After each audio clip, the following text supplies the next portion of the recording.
Virgo. Welcome to Stargazers. I'm Dean Regas, astronomer from the Cincinnati Observatory. And I'm James Albury, director of the Kika Silva Pla Planetarium in Gainesville, Florida. We're here to help you find your way around the night sky. Hey Dean, you know what?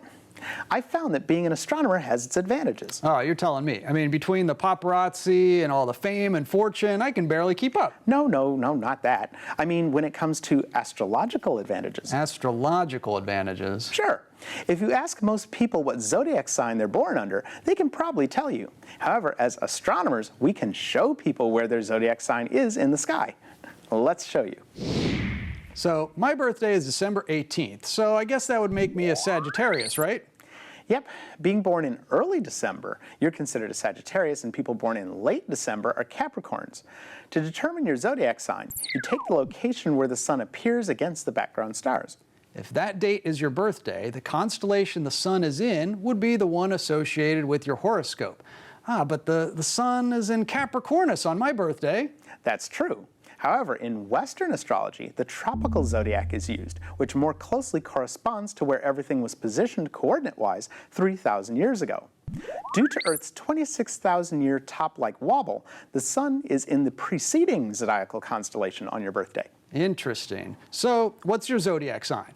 Well, I was born in late August, so that would make me a Virgo, which is what our show is about this week. Excellent. Let's check out your constellation. The constellation of Virgo is often associated with the Greek story of Demeter and her daughter Persephone.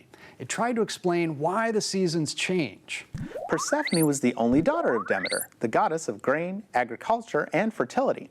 Unfortunately, Zeus's brother Hades, the ruler of the underworld, fell in love with Persephone, so he kidnapped her and took her to the underworld to be his wife. Demeter didn't like the idea of Persephone becoming the queen of the underworld, so she made all the plants on Earth wither. Zeus worried that humanity would starve to death, so he made a bargain with Hades and Demeter, and Persephone would spend 6 months in the heavens with Demeter on Mount Olympus and spend the other half of the year in the underworld with Hades. This pattern of Virgo's appearance in the sky coincides with the changing of the seasons. Virgo is visible in the evening sky early during spring and summer, when flowers and crops are in bloom. However, in the fall and winter, when Virgo is not visible in the evening sky, everything withers and goes dormant. All right, let's go find Virgo in the sky. Okay, we got our sky set up for an hour after sunset any night this week facing east. To find Virgo, use the Big Dipper as your guide. Simply look to the northeast and you'll find the 4 stars that mark the bowl of the Big Dipper and the 3 stars that mark its handle. By tracing an arc with the stars and the handle, you'll run smack dab into the star Arcturus. Then, if you continue drawing a straight line away from Arcturus toward the south, you'll run into Spica, the brightest star in Virgo. Spica means ear of wheat and represents a stalk of grain in her hand. And speaking of star names, Virgo has some really pretty star names. That's right, James. The star just west of Spica is Parima, and the star just north of Parima is Menelava. Parima is a binary star system over 38 light-years away, and Menelava is also a binary star system that's almost 200 light-years away. The star west of Parima is Xenia, and the one north of Menelava is Vindimiatrix. Xenia is over 260 light-years away, and Vindimiatrix is over 109 light-years away.